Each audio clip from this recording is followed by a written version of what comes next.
Hi, my name is Tariq Jumani, your partner in becoming a successful CISSP. So we have been doing this series, Think Like a Manager series, and this is the third part. You are welcome into it. So as we have already discussed that whenever the candidates they attempt CISSP exam, so the problem is not like they don't know the material, okay? Because I don't think I have met any candidate who failed and he said, okay, the questions were like, I don't know what they were about. No, he knew. He knew what the questions were. He had the sufficient knowledge. But the problem was, he said, I almost did all the questions or most of the questions right, answers right. I don't know why I am failed in this exam. So the problem is why they failed? Because they failed to speak the language of business, right? They failed to think like a manager. CISSP exam is not asking you to become a technician.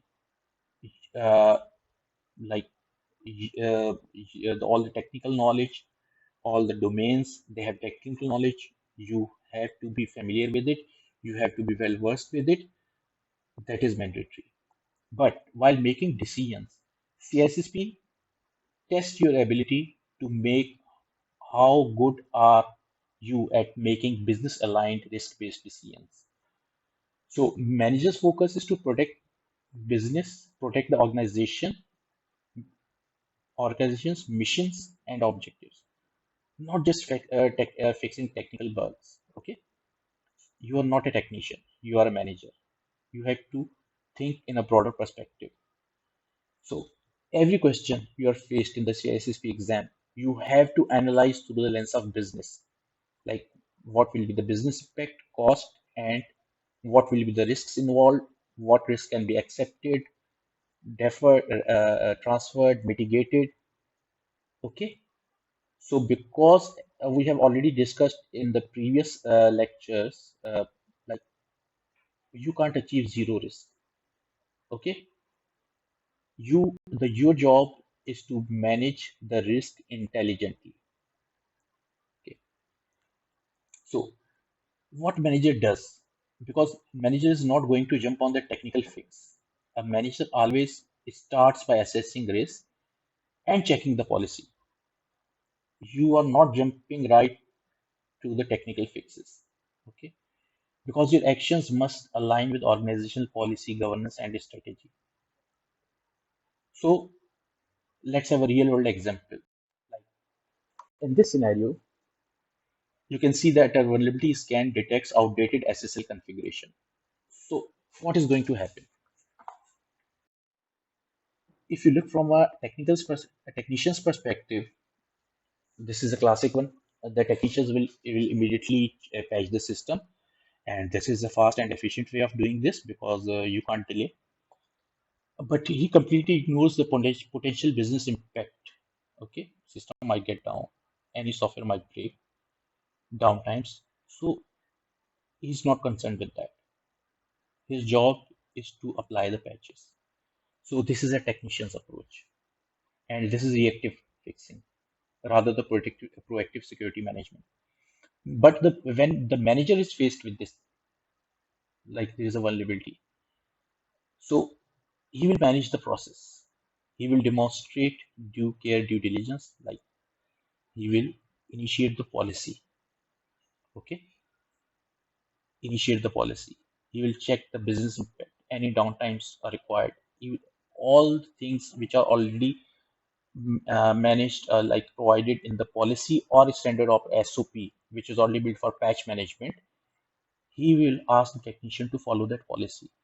So manager ensures that not only he knows what to do, but proves that he did it correctly. The concept of due care and due diligence, right?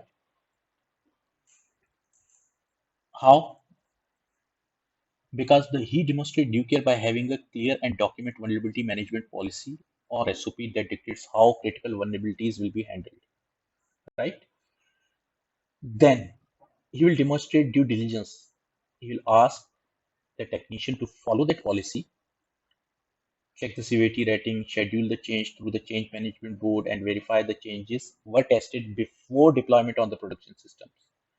So, in this context, manage the manager ensures that the organization is not only an organization not only knows what to do as a prudent person, due care, but proves that he did it correctly and responsibly by due diligence, right?